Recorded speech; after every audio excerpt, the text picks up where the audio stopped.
మిత్రులారా, ఈరోజు ఒక మంచి ఎకో టూరిజం పార్క్ను ప్రారంభించడానికి, ఎకో టూరిజంను ఒక మంచి పర్యాటక కేంద్రంగా, వ్యాపార దృక్పథం కాకుండా ఒక పర్యాటక క్షేత్రంగా తయారు చేసి రామ్దేవ్ గారు దాదాపుగా 25 సంవత్సరాల తన అనుభవాన్ని, ఆదాయాన్ని ఈ 150 ఎకరాలలో ఒక మంచి పార్కును ఏర్పాటు చేసి ఈ కార్యక్రమ ప్రారంభోత్సవానికి నాతో పాటు మెగాస్టార్, కేంద్ర మాజీ మంత్రివర్యులు, మనందరి అభిమాన నాయకుడు చిరంజీవి గారిని ప్రత్యేకంగా ఆహ్వానించి, అదేవిధంగా తెలంగాణ మంత్రివర్యులు జూపల్లి కృష్ణారావు గారిని, అదేవిధంగా చీఫ్ విప్ శాసనమండలి పట్నం మహేందర్ రెడ్డి గారిని, లోక్సభ సభ్యులు మిత్రుడు సీఎం రమేష్ గారిని, రాజ్యసభ సభ్యులు అనిల్ కుమార్ యాదవ్ గారిని, శాసనసభ్యులు మల్రెడ్డి రంగారెడ్డి గారిని, స్థానిక శాసనసభ్యులు కాలే యాదయ్య గారిని, ఇతర రంగారెడ్డి జిల్లా నాయకులందరినీ ఆహ్వానించి ఒక మంచి కార్యక్రమాన్ని ఏర్పాటు చేయడం జరిగింది. వాస్తవంగా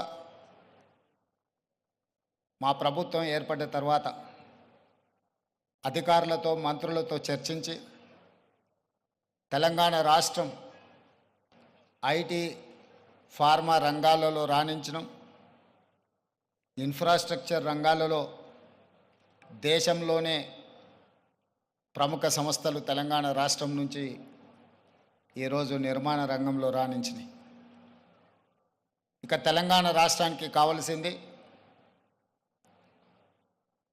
temple tourism, health tourism, eco tourism. ఒక రాష్ట్రం యొక్క ఆదాయం పెరగాలి, ఒక రాష్ట్రానికి గుర్తింపు రావాలి అని అంటే పరిశ్రమలు, పెట్టుబడులే కాదు, ఆ రాష్ట్రంలో ఉన్న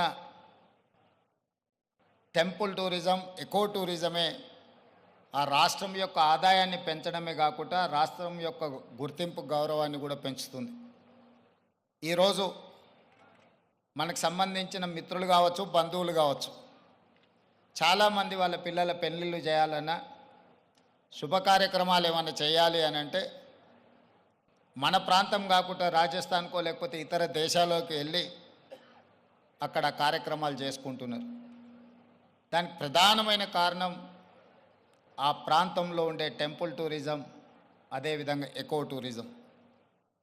వీటితో పాటు ఎవరిని కదిలిచ్చినా మన వాళ్ళని బెంగళూరు జిందాల్లో జాయిన్ అయినని కొంతకాలము అని చెప్పి చెప్తూ ఉంటారు. మనం ఈరోజు మందిరాలను దర్శించుకోవాలంటే తమిళనాడుకో ఇతర రాష్ట్రాలకో వెళ్తున్నాం.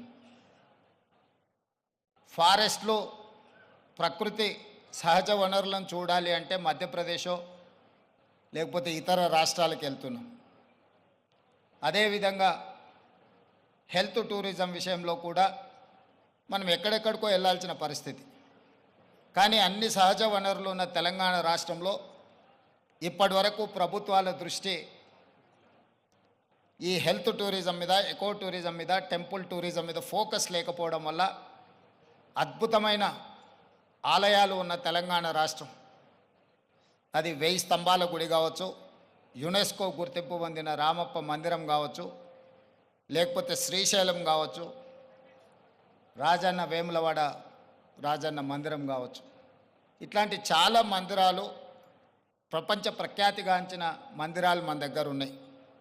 ఈరోజు కవాల్ కావచ్చు, tiger reserve forest, Nallamala tiger reserve forest కావచ్చు, జూపల్లి కృష్ణారావు గారు ప్రాతినిధ్యం వహిస్తున్న కొల్లాపూర్ ప్రాంతం, నల్లమల అటవీ ప్రాంతం, కృష్ణానది జలాలు, ప్రవహిస్తున్న ప్రాంతం. అక్కడ మందిరాలకు, అక్కడ ప్రకృతి సహజ వనరులకు కొదవలేదు. మల్లెల తీర్థం లాంటి ప్రాంతాలు మన దగ్గర ఉన్నాయి. కానీ వీటికి ఇవ్వాల్సినంత ప్రాధాన్యత, తీసుకురావాల్సినంత గుర్తింపు తీసుకురాకపోవడం వల్ల మన రాష్ట్రంలో temple tourism, eco tourism, health tourism వెనుకబడుతున్నది. ఈరోజు ఎకో టూరిజంలో టూరిజం పాలసీని ఈ మధ్యలోనే శాసనసభలో మనం చర్చించినాం. దానికి మంత్రి జూపల్లి కృష్ణారావు గారే ఆ పాలసీ తయారీలో కీలక పాత్ర పోషించారు. రాబోయే కొద్ది రోజుల్లో టూరిజం పాలసీని తీసుకొచ్చి టూరిజం పాలసీలో ఎకో టూరిజంను ప్రోత్సహించాలని ఈరోజు మన ప్రభుత్వం ముందుకు వెళ్తున్నది. కానీ ప్రభుత్వానికంటే ముందే ఎకో టూరిజం ఈరోజు రామదేవరావు గారి ఏర్పాటు చేసిన 150 ఎకరాలలో ఒక అద్భుతాన్ని సృష్టించిండు. ఈ అద్భుతం వారికి ఒక్కరికి ఆదాయం తెచ్చిపెట్టేది కాదు, రాష్ట్రానికి కూడా ఆదాయం తెచ్చిపెడుతుంది, రాష్ట్రానికి కూడా గుర్తింపు, గౌరవం తెచ్చిపెడుతుంది. ఈరోజు మనం మొక్కలు కొనాలంటే గోదావరి జిల్లాలకు వెళ్ళాల్సిన పరిస్థితి. ఎవరైనా జూబ్లీ హిల్స్, బంజారా హిల్స్ లేదా ప్రముఖులు ఎవరైనా ఇల్లు కట్టుకుంటున్నారు అని అంటే గోదావరి జిల్లాల నుంచి మొక్కలు తెప్పించుకునే పరిస్థితి నుంచి ఈరోజు వికారాబాద్, చెవెళ్ళ ప్రాంతం నుంచే ఎవరు ఇల్లు కట్టుకోవాలన్నా, ఇంతకుముందు పెద్దలు చిరంజీవి గారు చెప్పారు, 20 సంవత్సరాల క్రితమే వాళ్ళు ఇల్లు కట్టుకున్నప్పుడు జూబ్లీ హిల్స్లో ఒక ప్రత్యేకమైన మొక్కల్ని పెట్టాలి అంటే రామ్దేవ్ గారి దగ్గర నేను తీసుకున్నాను. ఇది ఇంకా అభివృద్ధి పదం వైపు నడవాలి. ఈరోజు ఇక్కడ జరిగిన అభివృద్ధి ఇక్కడ మన కళ్ళకు కనిపిస్తున్నది 30%. నేను అనుకోవడం ఇంకొక సంవత్సరంన్నర తర్వాత ఇది ఒక అద్భుతమైన పర్యాటక క్షేత్రంగా మారుతుంది అనడంలో ఎలాంటి సందేహం లేదు. ఖచ్చితంగా ఇది ఆ దిశగా రాణిస్తుంది. ఇక్కడ మేము కొంతనే చూసినాం, మిగతా ఏర్పాట్లు కూడా అద్భుతంగా చేస్తున్నారు. దీంతో పాటు ఇంతకుముందే మా యాదయ్య గారు చెప్తున్నారు, వికారాబాద్కి హవా లాఖో రూపాయిక దవా అని. వికారాబాదులో ఉన్న అడవిని ఆనాడు నిజాం సర్కార్ మెడిసినల్ ప్లాంట్స్ పెట్టి మీకు మొత్తం తెలంగాణ రాష్ట్రంలో ఉండే టెంపరేచర్ కంటే చిరంజీవి గారు వికారాబాద్లో వికారాబాద్ అటవీ ప్రాంతంలో 2-3% టెంపరేచర్ తక్కువ ఉంటుంది. 2 మంత్స్లో ఆటోమేటిక్ ఏ ట్రీట్మెంట్ అవసరం లేదు. ఇక్కడ ఉండే ప్రకృతి సహజ వనరుల వల్ల వాళ్ళకి ఆ రోగం నివారించబడుతుంది. టీబీకి సంబంధించి ఏ సమస్య వచ్చినా ఇక్కడ ఆ కుటుంబ సభ్యులను వదిలేసిపోతే 2-3 నెలలలోనే ఆటోమేటిక్ ఇక్కడ ఉన్న ప్రకృతి సహజ వనరులతో వాళ్ళకి తగ్గిపోయేది. అంటే ఈ ప్రాంతానికి ఒక ప్రత్యేకత ఉన్నది. అందుకే ఈరోజు జిందాల్ లాంటి వాటికి ఎక్కడికో వెళ్ళడం కాదు, ఇక్కడనే పెద్ద పరిశ్రమలకు సంబంధించిన వ్యక్తులు తొందరలోనే ఇక్కడ పెద్ద ఎత్తున ఏర్పాటు చేయబోతున్నారు వికారాబాద్ ప్రాంతంలో. మొన్ననే దావోస్లో అగ్రిమెంట్ చేయడం జరిగింది. తొందరలో వికారాబాదు ప్రాంతాన్ని ఎకో టూరిజంలో పూర్తి స్థాయిలో అభివృద్ధి చెయ్యాలని ప్రభుత్వం ఏదైతే అనుకుంటుందో ఒక అడుగు ముందు ప్రభుత్వానికంటే రామ్దేవ్ గారు వేసి ఇంత మంచి వ్యవస్థని ఇక్కడ ఏర్పాటు చేసిండు. తొందరలో ఈ ప్రాంతం యొక్క అభివృద్ధికి ఇది ఒక ప్రాతిపదిక అవుతుంది. అందుకే ఈరోజు ఈ నిర్వాహకులను, రామ్దేవ్ గారిని మనస్ఫూర్తిగా తెలంగాణ రాష్ట్ర ప్రభుత్వం అభినందిస్తుంది. ఇంకా రావాలి ఇట్లాంటి పర్యాటక క్షేత్రాలు. ఇదొక వ్యాపార కేంద్రంగా కాకుండా పర్యాటక క్షేత్రంగా కూడా రాణిస్తుంది అనడంలో ఎలాంటి సందేహం లేదు. ఈరోజు నాతో పాటు చిరంజీవి గారు, సీఎం రమేష్ గారు, మా మంత్రులు, శాసనమండలి సభ్యులు, శాసనసభ్యులు అందరు రావడం, ఇట్లా కార్యక్రమం రోజువారీగా ఎన్నో రాజకీయ కార్యక్రమాలలో పాల్గొంటుంటాం. కానీ ఈ కార్యక్రమంలో పాల్గొనడానికి ఒక ప్రత్యేకత ఉన్నది. ఈ ప్రత్యేకత రాష్ట్రం యొక్క ఆలోచనకు అనుగుణంగా ఉన్నది. ఈరోజు రాష్ట్ర ప్రభుత్వం ఏదైతే ఎకో టూరిజం పాలసీలో ఇలాంటి పార్కులు మేము డెవలప్ చేయాలనుకుంటున్నామో రాబోయే రోజుల్లో ఖాళీ వరి పండించడమే కాదు, ఇతర కమర్షియల్ క్రాప్స్ వైపు ఈరోజు వనాలు, ప్రకృతి వనాలను పెంచడానికి కూడా రైతులను ప్రోత్సహించడానికి ప్రభుత్వం వైపు నుంచి ప్రణాళికలు ఉన్నాయి. వాళ్ళందరికీ కూడా ఇలాంటి వ్యాపార కేంద్రాలు ఉంటే రైతులు పెంచే మొక్కల్ని కొనుగోలు చేయడానికి అవకాశం ఉంటుంది. 1 కోటి మొక్కల్ని తెలంగాణ రాష్ట్ర ప్రభుత్వం పెట్టాలంటే ఎక్కడనో ఒకడ గ్రామాల దగ్గర ఆ మొక్కల్లో పెంపడానికి క్షేత్రాలు ఇస్తున్నాం. కానీ 6 నెలలు, సంవత్సరమే పెంచితే అవి మేము నాటినప్పుడు 20-30% కంటే ఎక్కువ బ్రతకడం లేదు.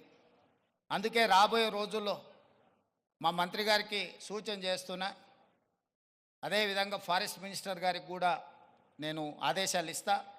2-3 సంవత్సరాలు పెంచిన మొక్కల్ని తీసుకెళ్ళి నాటితే మొక్కలు బతకడానికి ఎక్కువ అవకాశం ఉంటుంది. కానీ మరి రైతు 2-3 సంవత్సరాల ఆదాయం లేకుండా ఉండాలి అని అంటే రైతు బ్రతకం కూడా కష్టమవుతుంది. అందుకే దానికి తగ్గట్టుగా ధర చెల్లించి రాష్ట్ర ప్రభుత్వమే కొనుగోలు చేసి రాష్ట్ర ప్రభుత్వం నాటే హరితహారం మొక్కల్ని 3 సంవత్సరాలు 4 సంవత్సరాలు పెంచిన పెద్ద మొక్కల్ని నాటితే అది ఒక్క సీజన్లో మనం కాపాడుకోగలిగితే చాలు, అది తప్పకుండా చెట్టుగా వృక్షంగా మారే అవకాశం ఉంటుంది. అందుకే రాబోయే రోజుల్లో ప్రభుత్వం యొక్క విధి విధానాలను చర్చించుకొని వాటిని సవరించుకొని తెలంగాణ రాష్ట్రాన్ని ఒక ప్రకృతి వనంగా మార్చాలని. అక్కడ రామయ్య గారు ఉన్నారు, ఒక సామాన్యమైన రైతు. మీరందరూ వారెవరో అనుకోవచ్చు. రామయ్య గారు ఆయన ఒక వ్యవసాయ కుటుంబం నుంచి వచ్చి మొక్కలు నాటే కార్యక్రమంలో భారత ప్రభుత్వం వారికి పద్మశ్రీ అవార్డు ఇచ్చింది. చిరంజీవి గారు రాణిస్తే చిరంజీవి గారికి పద్మభూషణ్ ఏ విధంగా ఒక రంగంలో రాణిస్తే ఇచ్చిండ్రో, ఒక రైతుకు కూడా మొక్కలు నాటడంలో రాణించినందుకు రామయ్య గారికి ఆ గుర్తింపు వచ్చింది. ఖమ్మం జిల్లాలో ఒక మారుమూల ప్రాంతంలో ఉండే ఒక వ్యవసాయ రైతు మొక్కలు నాటడం వల్ల పద్మశ్రీని సాధించిండు. అంటే ఒక కమిట్మెంట్, డెడికేషన్ ఉంటే ఈ ప్రభుత్వాలు గుర్తిస్తాయి, ప్రోత్సహిస్తాయి. రామయ్య గారు లాంటి వాళ్ళని మనం ఆదర్శంగా తీసుకోవాలి. అందుకే ఈ మధ్యకాలంలో కేంద్ర ప్రభుత్వాన్ని కలిసినప్పుడు మాకే నాంపే ఎక్ పేట్ అంటే తల్లి పేరు మీద విద్యార్థులందరూ ఒక మొక్కను నాటి దాన్ని సంరక్షించాలనే ఒక విధానాన్ని ముందుకు తీసుకొస్తున్నాము. ప్రతి విద్యార్థి తమ కన్న తల్లి పేరు మీద ఒక మొక్క నాటి ఆ స్కూల్లో ఆ మొక్కను కాపాడితే కొన్ని లక్షలాది కోట్లాది మొక్కల్ని ప్రతి సంవత్సరం మనం పెంచుకుంటూ పోవచ్చు. ఇట్లాంటి వినూత్నమైన కార్యక్రమాలను ప్రభుత్వం తీసుకురావాలనుకుంటుంది. తొందరలోనే ఈ విధి విధానాలతో ముందుకు వస్తాం. ఏది ఏమైనా రామ్దేవ్ గారిని మనస్ఫూర్తిగా అభినందిస్తున్నా. ఒక మంచి పర్యాటక క్షేత్రంగా దీన్ని తీర్చిదిద్దండి. ప్రభుత్వం వైపు నుంచి అవసరమైన సహకారం తప్పకుండా ప్రభుత్వం అందిస్తుంది. మంత్రి జూపల్లి కృష్ణారావు గారు, స్థానిక శాసనసభ్యులు యాదయ్య గారు, మహేందర్ రెడ్డి గారు ఉన్నారు. ఏదైనా స్థానికంగా అంశాలు ఉన్నా కూడా వారు మీకు సంపూర్ణమైన సహకారాన్ని అందిస్తారని తెలియజేస్తూ మీ అందరి దగ్గర సెలవు తీసుకుంటున్నారు. ధన్యవాదాలు మిత్రులారా.